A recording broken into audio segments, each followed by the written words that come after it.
Blog Talk Radio.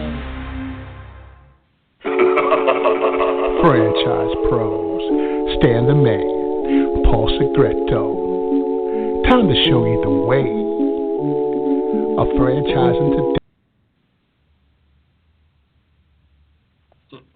Hello, everyone in the franchise world. My name is Paul Segreto, and this is Franchise Today. Stan, it looks like we're having the same technical problems we were having last week. Can you hear me? I can hear you, Paul. I didn't hear you last week because I wasn't going to be here anyway, but from what it sounds like, we really need to do something a little bit different on this platform, Paul.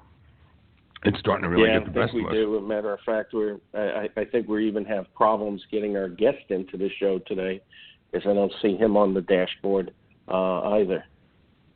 I heard a lot of just sitting on hold waiting for the cue. I mean, the music sounded like it was off pitch, and I don't know, there's something going on backstage. You've got the dashboard, not me. But hello, everybody out there in franchise world. This is Stan Friedman and Paul Segreto trying to figure out how to present an hour of a Franchise Today podcast when the platform that we present it to you on, it has been continuously giving us week after week a lot of heartburn. I don't know, Paul. I think we need to find us a new home. Well, I'm going to try something that I haven't done before, and I'm going to try reaching out to the guest directly. If you would, Stan, because I'm going to move off this for a second, if you would talk to the audience just for a minute, and let me see if I can bring him in. Sure enough, Paul. Well, a couple of things that I was going to mention today at the front of the house is as Paul tries to get our guest into queue. A little bit about some birthdays again.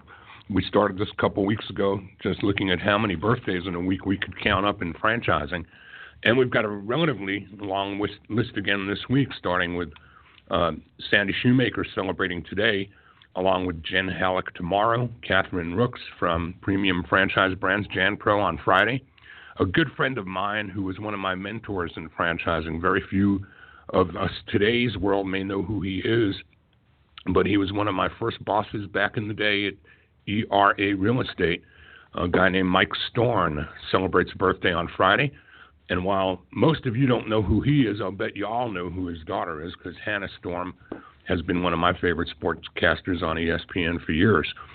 Birthday wishes also this week go out to Ann Rosenberg on Friday, Paul D'Amico at NAFNAF for Sunday, this past Sunday. Nancy Estep Critchett celebrated last Sunday as well at Franchise Resales, along with Heidi Ganal. My good friend Danielle O'Neill from my days back at I9 Sports. Will Auchincloss at Bain & Company does a lot of work in franchising, celebrated his birthday on the 9th. Rafael Alvarez, CEO of ATAX last Saturday. Doug Shadle at Rhino 7. Another big week of early September birthdays in the world of franchising, Paul. Yep, and I do have our guest on with us, and he's sitting in the wings right now. So we'll be bringing him on shortly. Stan, how were things in Washington, D.C. last week? Washington, D.C. last week, Paul, was a really terrific showing and turnout. I believe IFA said that this was a record turnout. I don't know if it's a record for all time for fan or if it's a recent record, but well-attended program. The focus remains the same on the same issues that we have brought up to the Hill year over year, with the joint employment being out there in the lead. We had the good fortune this year to have Kellyanne Conway from the Trump White House, just a riveting speaker to the audience, talking about putting all the noise aside and just let's consider how much has happened in 18 months to benefit the world of small business, consumer confidence in investing in business, and especially franchising, with so many of the regulations of the last 8 years being unraveled over the last 18 months. And she pointed out that for every new regulation that the Trump White House has established over the last 18 years, count this, Paul, it's a 1 to 22 ratio. For every new regulation, 22 have been unraveled in its place. So I think small business is feeling that impact and feeling the good nature of confidence in getting back into small business investment, and business investment through franchising, of course, takes the lead when it comes to small business and jobs growth in the U.S. A couple of other things that I wanted to point out on the front of the house today, Paul, is I caught not one but two notes on Subway that kind of made me raise my eyebrow a little bit. And I know that they've gone through some major leadership changes, and new CEO Trevor Haynes has an awfully large brand to try to reconfigure and reinvent.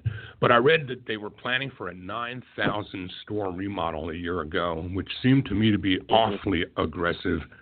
And as it turns out, they've not come anywhere near that, with about 454 of their 44,000 stores around the world embracing the new store design, and they've had to make an adjustment on how that's going to look and give options to the franchisees to opt into a redesign light, if you will, to encourage some more of those stores in the coming year to take advantage of the new design and the increased sales that come along with it. The other thing that caught my eye that I thought was really I'm just questioning the judgment of this, is around the $5 footlong, which Subway is now making optional for all of the money and investment that's gone into the $5 footlong, that jingle that's embedded in your head, whether you even eat at Subway or not, just from hearing it as often as we have. Giving franchisees an option to offer this at the store level seems to me to be playing fast and loose with the brand and the consistency of customer experience. I don't know how you feel about that, Paul, but I don't know. It made me raise an eyebrow and wonder how smart that was. Yeah, without a doubt. I mean, especially in a competitive and aggressive space as sandwiches have become and continues to become, with the likes of, new brands like John Smith Subs and Capriotti's, entering the space and gaining a lot of momentum, along with, of course, the other behemoths that are out there, the Jersey Mike's and the Jimmy John's. And then, of course, you have so many other places, offering sandwiches. I think Domino's has even rolled out a line of sandwiches, for Subway to do what they're doing right now. Seems to be a little bit off track, and I wish them well. I mean, just for the sake of the memory of a good friend of ours, Fred DeLuca. So, anyway, we'll see what happens. It'll be good to track that over the coming months and year ahead, and we'll see what happens. Stan, before we get too far into the show, I do want to bring on, today's guest. I know we had a little bit of a technical snafu at the beginning, and it's Todd Giatrelis, the co-founder and CEO of MVS Pet Care. And Todd was quoted as saying previously, upon earning their degree, veterinarians' options were limited to either working in a vet's office or animal hospital or starting their own brick-and-mortar practice, which is tough. They're typically overworked and underpaid. Todd, welcome to Franchise Today. Thanks so much for having me. And did I pronounce your last name correctly? Yes, Giatrelis. Okay, great. Well, it's good to have you here today. And, as we often ask our guests, and it almost becomes a standing joke as we just, chuckle about it, none of us really enter franchising one day because we say, I think we'll just get into franchising. Franchising, one way, shape, fashion, or form, seems to find us at some point. So if you would, tell us a little bit about, you and that moment when you entered into franchising. And then I know you've had several ventures in franchising. We'll talk a little bit about that as well. Sure. I think that I was doing really franchise consulting years and years ago, or actually more business consulting. And was speaking with a lot of individuals that were interested in buying different franchises and really didn't know how to go about doing it. They were a little leery of just listening to what the franchisor had to say. And we decided that we launched a franchise consulting wing of one of the companies that I started. And it was really successful, and I really enjoyed it. And that was really my first foray into understanding the franchise world. So we really, it's something that I'm real passionate about. Been doing it for many, many years, and luckily I've had some success in it.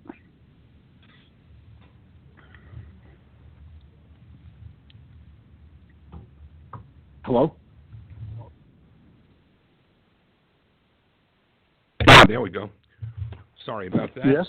So, Todd, Stan Friedman here. Welcome to Franchise Today.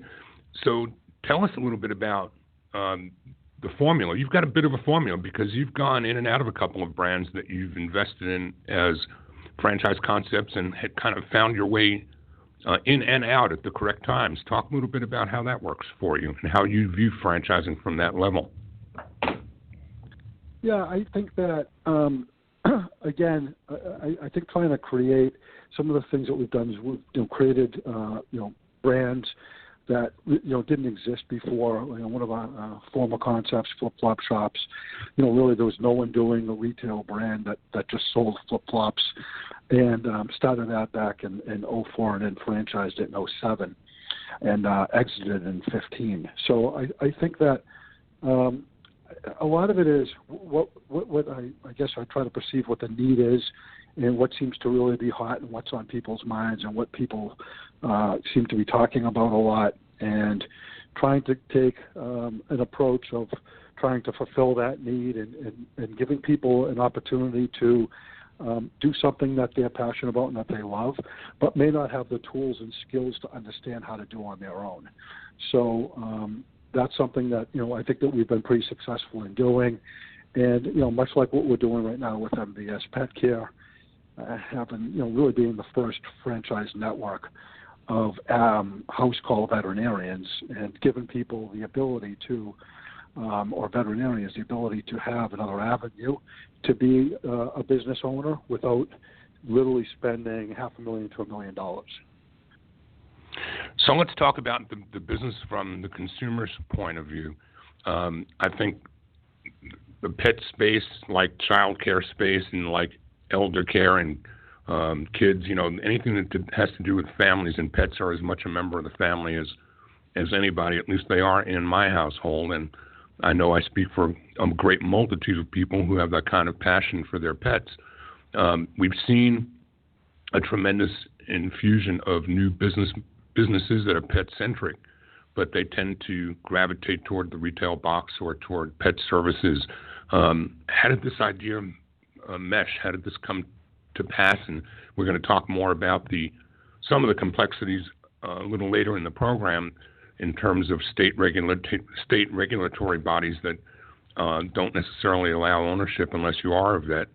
We'll get to that later. Let's look at it first from the consumer's point of view and the value proposition. Where did you feel this gap in the market resonating from? And tell us a little bit more about how you've filled it.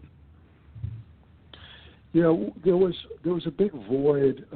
If you start looking at just even what Amazon has done and what a lot of the big box retailers have done, and everything's going to a delivery model.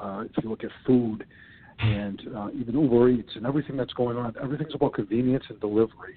And we just looked at this space. We said, there's no one doing this to help the consumer.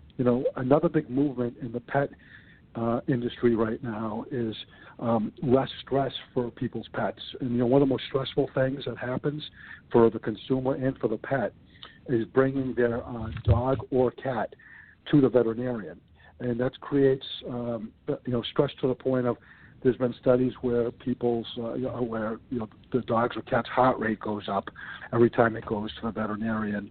And we looked at this and we said there's no really one in this space that's putting a network together to try to give consumers the ability to be able to stay home or work from home and have their pet have a great visit with a veterinarian. And there's nothing less stressful than having the pet be right in his own setting at his own home.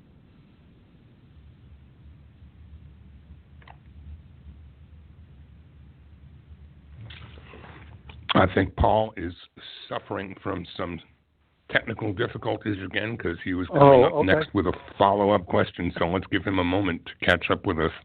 Sure. Well, it looks like he's locked out, so we're going to carry on.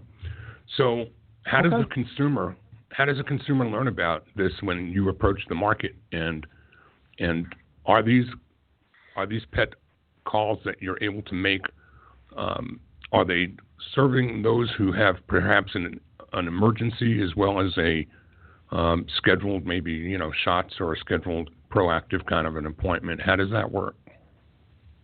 Yeah, sure. That's a great question. So we do our wellness visits. We won't do surgeries if it's a surgery, or if it's a true 911 type of medical emergency. Obviously, people should call a veterinary hospital. But so we schedule appointments out, and we also leave appointments open daily for someone that could have maybe not so much an emergency, but just a concern whether a pet could be possibly throwing up or lethargic, and feels the need to get a veterinarian to their home relatively quick. So that's the piece where again, we're able to customize for our clients to be able to come out and really fit their needs. And it works really well too with elderly people. And people that may not have transportation, and we're looking forward to getting to some of the markets too that are really urban, which we haven't penetrated yet.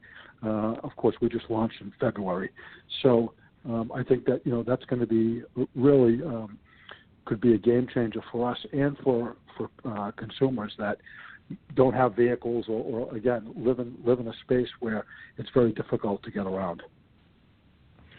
So what does it look like when you roll up to a house? Are you rolling up in a van that's equipped, or are you doing the work that's done in the home itself? Or Yep, everything is done in the home. We'll be rolling out. Typically, it's just an SUV with some supplies and some medical supplies and a laptop and a portable printer and a little scale. And you just bring that right into the home, and the whole visit is done right in the home. So, we didn't want to take the approach, and there are surgical units out there that pull up 20, 30-foot trucks. There's vans that pull up, but all those things are pulling the pet out of the home. We're going directly in the home and doing everything right there. I'm intrigued by this just from my own personal experience. Even when I go to my own veterinarian, who I've been going to for 15 years, even when we go into an examination room, and maybe we are one of 4 or 5 people that are teed up in different rooms at the same time, but when the vet comes in, it's always the vet taking my dog to another room, taking my dog from me. And whether it's shots or whether it's some examination or they're drawing blood, whatever they're doing, they're not doing it in front of me. And to the point you made, I know I stress over that, and I'm certain the animal, I never thought about it from the animal's point of view, but you raised that point today, and it's a valid and viable point. Yeah, it really is. It really is a big difference. And, when you ride along, and again, I'm not a veterinarian, and we were lucky to partner up with Dr. Jeremy Gransky and his partner John, and be in a situation where they've had 13 years of at-home veterinary experience.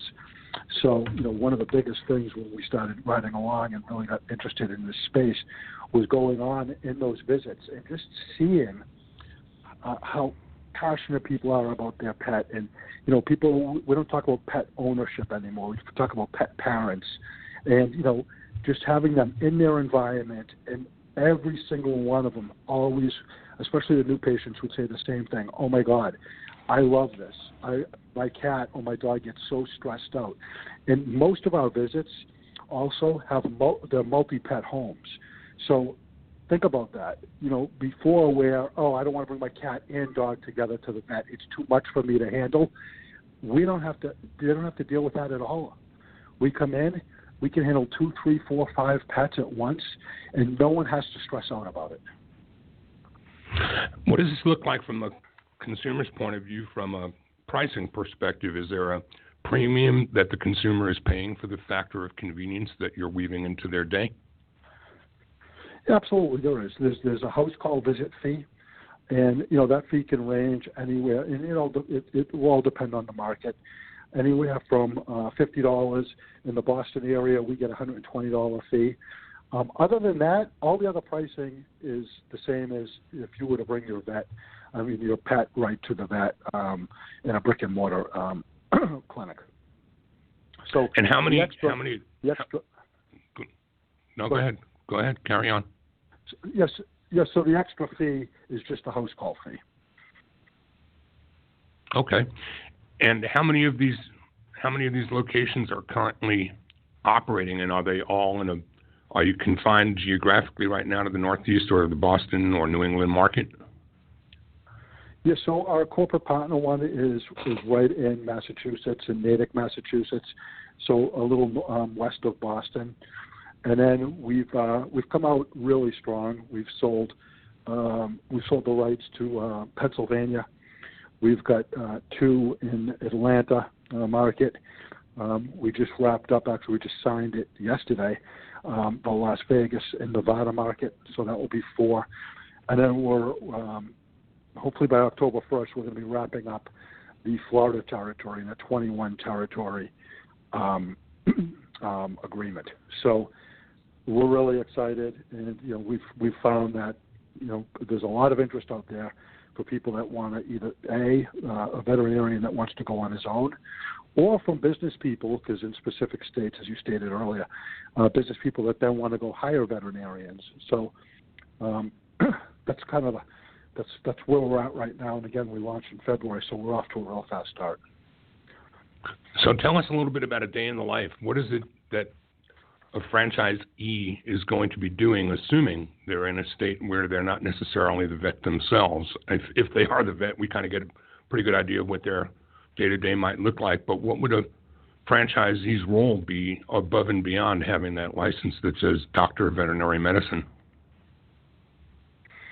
So a franchisee that would be, say, a business person that would hire a veterinarian, do you mean? Right. Right. So, they'll obviously be responsible for hiring the veterinarian, making sure the licenses are in order. They'd be responsible for taking inventory of all the products and drugs and vaccinations once a month. Corporate handles all the scheduling. We also handle all of the practice management software and all the record keeping. We do financial review. So the franchisee would be on the phone with us once a month, going over profit and loss statements. We'd be helping them with that, calling in payroll for their doctor. We coordinate the marketing efforts with them, so they'd have to coordinate that with us also, whether it be with Facebook or Google or any type of advertising strategy that they want to have locally. And those are really the top things that someone would have to do. And then obviously, doing their own ride-alongs with their veterinary partner periodically to make sure that the standard of care is being met.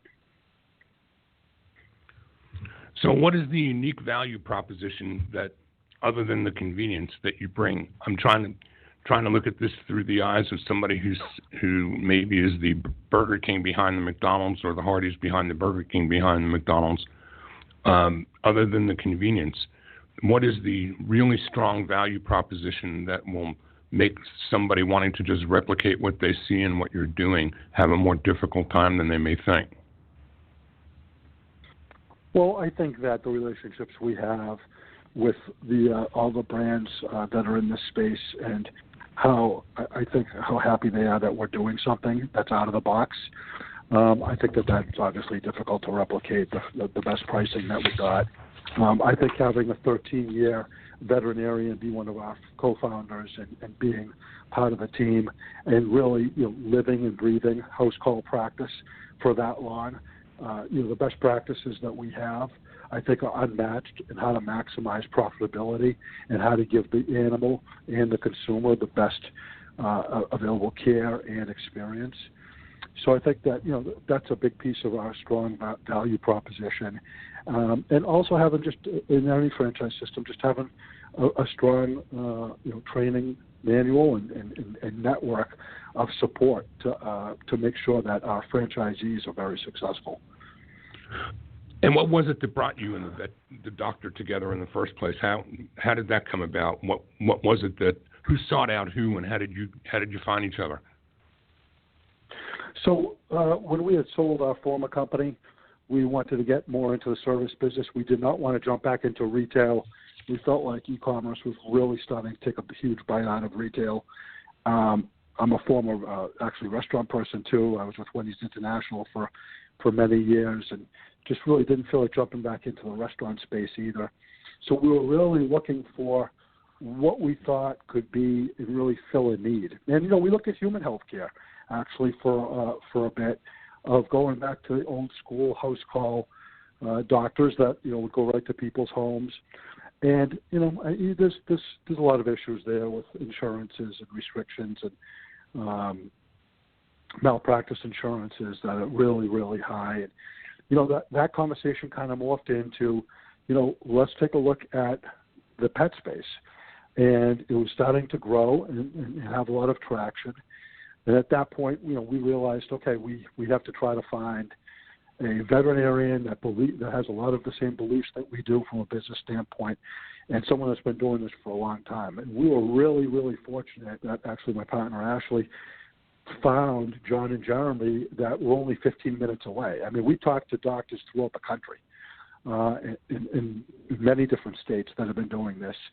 And we were really trying to, to match up with the right individuals that we thought could see our vision. And again, we were lucky enough to stumble on John and Jeremy locally, and it was the best thing that ever happened.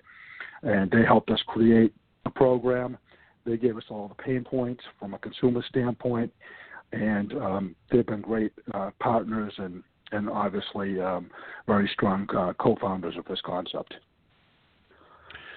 When we come back from our break, we're going to talk more about the franchise side of the business and a little bit more about the team that you've assembled. And it looks to me from my research that you've got a core team of executives that have been together and succeeding not once, not twice, but maybe the third time now.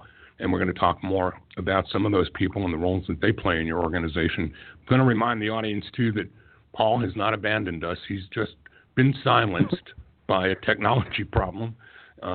He is out there and listening with us. He just can't talk to us. And so I will accept thank you emails from anyone who wants to send those to me. And then you can send Paul the emails that tell him how horrible it was of him to do that to you and make you listen to me for an hour today as we continue to interview our guest. You're listening to Franchise Today, now in its 9th season. I'm Stan Friedman, and Paul is here, just not able to communicate. But we are talking today with Todd Giatrelis, serial entrepreneur, founder and franchisor of MVS Pet Care. Franchise Today is brought to you by the Franchise Foundry, where Paul and his team bring emerging brands to market and have been doing so for more than 30 years. The Foundry fosters healthy, sustainable growth for their clients, the kind that comes from experience. The Franchise Foundry provides both coaching and consulting, a hybrid approach that delivers more effective solutions for both the franchisor's corporate team as well as for their franchisees. The Franchise Foundry team is rich in practical hands-on experience and expertise with general business management, operational and change management, digital marketing, and, of course, franchise recruitment and development. Plus, the Foundry team can also assist with creating roadmaps for potential mergers and acquisitions and providing the kind of guidance you'll need to navigate them. Learn more about Paul Segreto and the Franchise Foundry and their expanding list of clients at www.franchisefoundry.com. Franchise Today is also brought to you by FRM Solutions, offering best-in-class CRM and document management software designed specifically for franchising. FRM empowers real-time business intelligence, communication, and collaboration between all members of the franchisor's team and prospective as well as existing franchisees. This enables you to simply and seamlessly track, access, and manage all messages to and from prospective and existing franchisees, including text. Legal and compliance is simplified too. With FRM's document management, and even site visits can be digitally facilitated and scored with FRM. Make today the day you give FRM a look and assure that all of your candidate and franchisee correspondence, including texts, are being permanently tracked and stored in candidate and franchisee records. FRM even provides state-of-the-art digital experiences for your prospective franchisee, replacing old-style virtual brochures. No long-term contracts, multiple upgrades each year at no additional cost, no excuses, just solutions on the web at frmsolutions.com. So, Todd, I'm going to thank you, too, for putting up with one interviewer today instead of a tag team. As most in the audience know, that Paul is in Houston, I'm here in Atlanta, and you're up there in Boston. And so what we usually do, Paul and I, is communicate backstage via Skype or text messaging to each other so that we typically don't step on top of one another with who's going to ask the next question. Today that didn't work out because I was expecting Paul to come in and ask the next question, and we had that deafening silence. So a little bit of technical difficulty, but we appreciate you bearing with that and staying with us. So I'm going to tell you that our audience is, for the most part, used to hearing us talking to executives of brands that have been around a lot longer than this one has, and to more established and mature concepts, or to the executives from more established or mature concepts. What intrigued Paul and me about you, Todd, is that while this is a young brand, it's a young brand that has a seasoned team of success that has been part of your executive careers for a number of years. So other than Doctors Gransky, I'm assuming maybe they're brothers, Jeremy and John? They're married. Yep. Okay, thank you for clarifying that. Bad assumption on my part. But other than the brothers or the Granskys, the veterinarian side of the business, we've got a professional team that is led by you as CEO, and we've got Sarah Town as your president, and Ashley, Lisa, others on the team that seem to have all come from this Sugar Plum franchising world. So tell us a little bit about the infrastructure and what it is that your corporate team delivers to a prospective franchisee, and then let's talk a little bit about who that prospective franchisee is and should be, and how they find out more about this opportunity. Sure. So we've got a great team, and it's been together for a long time. Sarah started flip-flop shops with me in 2004, and worked for my other company, the consulting company, for a couple of years before that. So we've been together for 16 years. Ashley Schumacher, our COO, has been with us from the flip-flop shop days, and she's been with us for about 10 years. And Lisa Davis has been with us for 5 years. So, they're all people that have been part of, not just the flip-flop concept, but the Sugar Plum concept, and, now the MVS concept. So I think that everyone's got a different skill set and brings something unique. I think, obviously, a lot of our strengths are in training and in support. And in any good franchise system, I really believe, and we all believe, that's what it really comes down to. How well you're going to support the franchisees. Are they going to be trained properly? Are they going to be given the tools to succeed? And are they going to have a formula that works? Excuse me. And, we think that we've got the right team in place to execute on all those fronts, and we think we have the right formula to make people really successful. So, we feel like it's an intriguing value proposition for veterinarians and for business people that may want to hire veterinarians. And we think that, it's something that, hopefully people are as passionate about as we are. Tell me a little bit about the veterinarian. I know that there are a great many doctors who have turned the business of their practices over to professionally managed organizations, because the medical profession has, as we all know, become riddled with so much administrative and regulatory and administrative work that it's become almost impossible for a physician who is an altruist to get into practice and make people healthy, run the business of medicine. Does veterinary medicine kind of run that same parallel, or is it a little bit easier in the veterinary world? No, I think it runs the same parallel. I think I can only speak about the house call business. I don't have experience in the brick and mortar business other than what we've read and researched, and obviously Dr. Garansky started out in the brick and mortar practice, so what we've learned from him. But I think that the complexities are very similar. This is very similar to human health care, and I would say the only caveat is the insurance piece. I think that insurance on the human side is very difficult to deal with from regulations and from the amount of money you can charge, specifically some of the patients, where I don't feel like you have that issue in the veterinary space. But I think for the complexities of, you're still running the system, you still need, good practice management, you still need those tools to succeed. You still need to have the ability to reach out to the patients, being the pets, so the pet owners, and walk them through processes and have them have the ability to be able to take a look at their records and see exactly what's going on with their pet. So it is really similar to human health care, and we just feel like we just like this space, really, frankly, a little better than the human side. But we do feel like there is a lot of crossover between the two. And what does it look like from an investment perspective, and what kinds of offerings are you providing? Are you looking for a single unit? Are you looking for multi-unit or area development? What kind of offerings are available?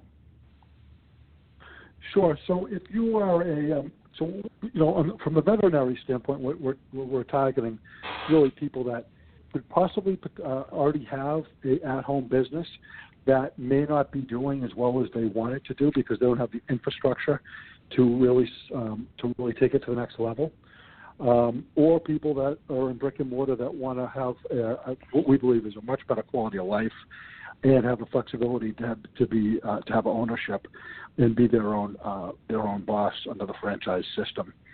From a business standpoint, we're targeting more people that have the funding and the ability to launch in specific areas. Like, the individuals we're talking to in Florida would take the whole state of Florida.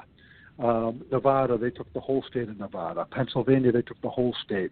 So, and these are all business people that have the ability to put the right people in place and then to launch in those specific regions. So, that's something we're taking a look at. We're taking a look at trying to find a partner in Texas to do what we're going to do in Florida.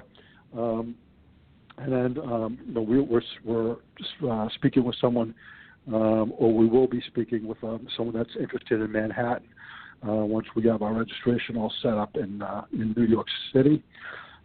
So those are really the people that we're targeting to help us roll this out. And I think that we've done concepts before where there's been a lot of onesies, twosies, but what we found here is that we're attracting, I think, a different caliber of investor, an individual that wants to be involved in this on a much larger scale.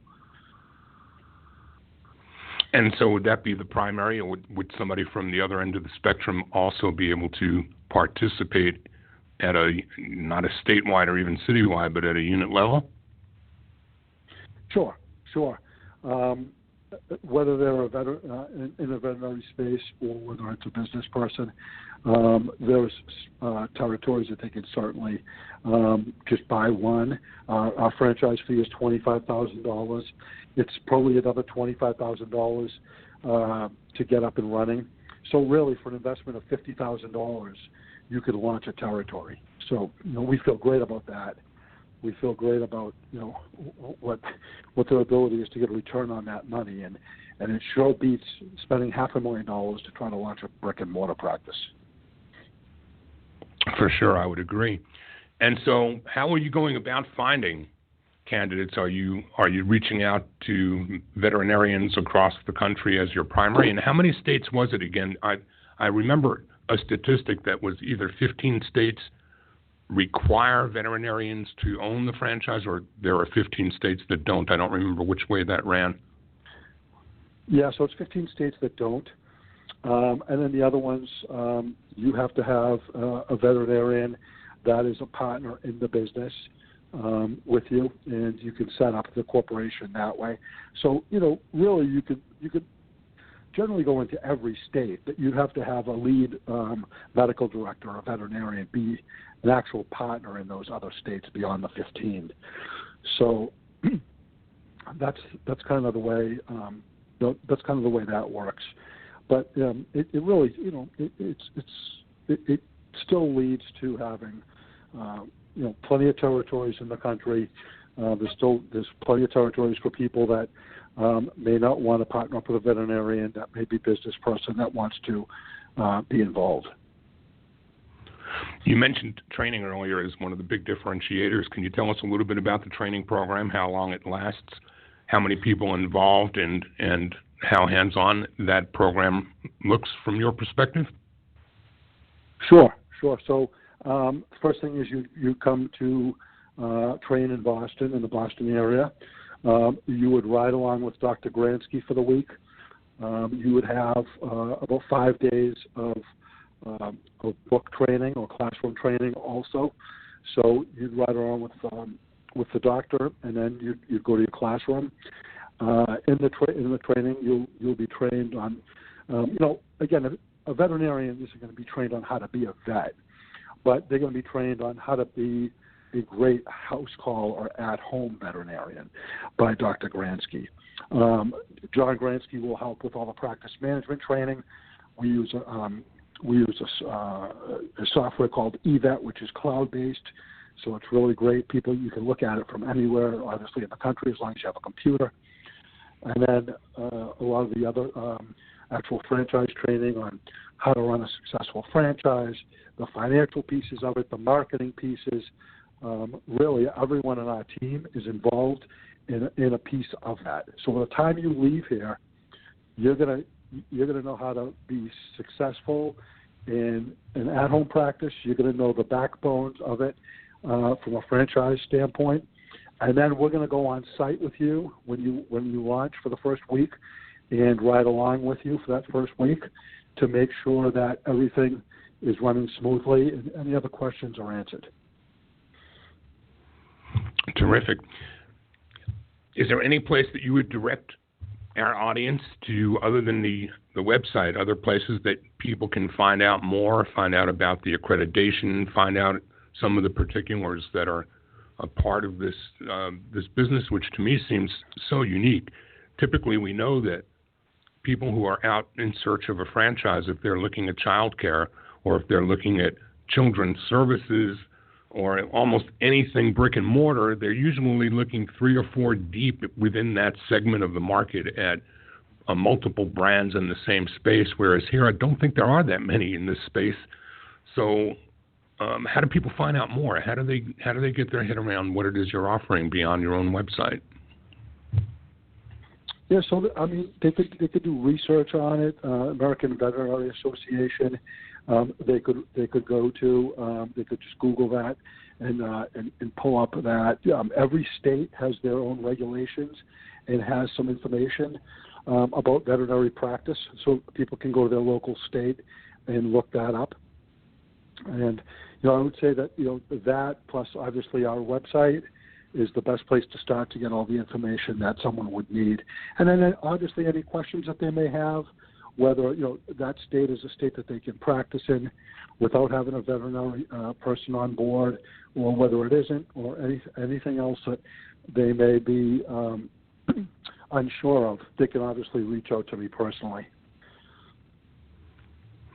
I've just sent Paul a text asking if he has any last questions before I ask you the same. And Todd, I wonder if there's anything that we didn't ask you today that you'd like to share with the audience as a last opportunity to bring that to us now, and tell us if there's anything that you'd like me to ask that I didn't. This is your moment. Yeah, I would just say some of the statistics I think are staggering. I think that the industry is about a $65 billion industry. Typical household has 2.2 pets, and there's about 4,000 graduates every year from veterinary school.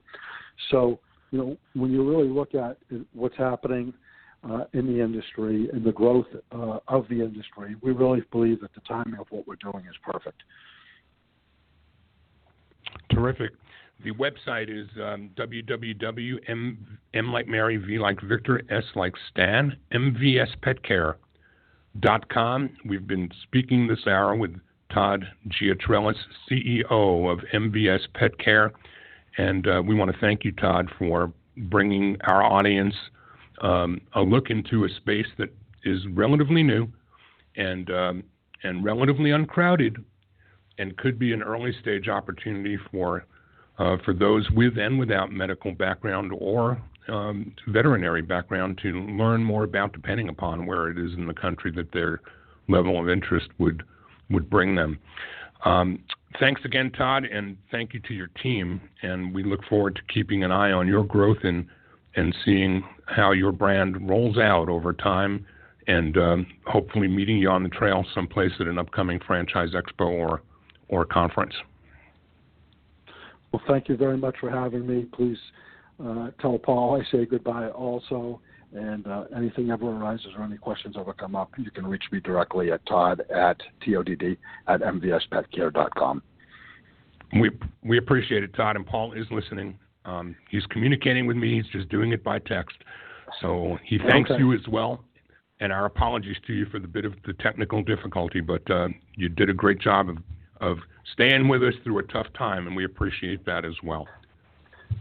Anytime, guys. And that's a wrap on another interview of, we're being tested here every week. I'm going to speak for both Paul and me right now. And this platform that we present this programming on, Blog Talk Radio, has been a great place for us for a great long time. I mean, for Paul, for 9 years. And we're just going to try to figure it out, and thank you, the audience, for continuing to hang with us as we've had week after week of some type of technical challenge that has gotten in the way of presenting a clean program to you. But we're going to keep trying, and we'll do what you need to do in life, is keep trying until you get it right. Next week, we are joined by Andrew and Chris McQuiston. Andrew is the president, and his brother Chris is the CEO and co-founder of Goldfish Swim Schools, and hopefully in the space of 6 or 7 days between now and next week, we'll have more and more of these technical problems figured out and behind us. Until then, I'm Stan Friedman, wishing you the best, the very best of all things franchising, and Franchise Today is out.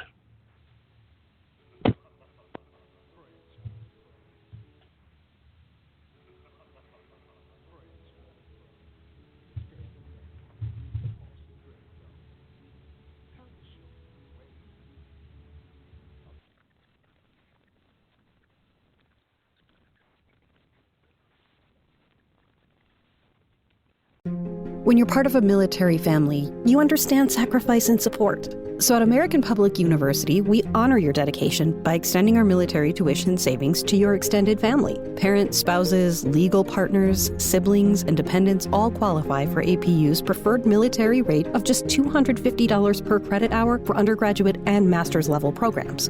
American Public University. Value for the whole family. Learn more at apu.apus.edu/military.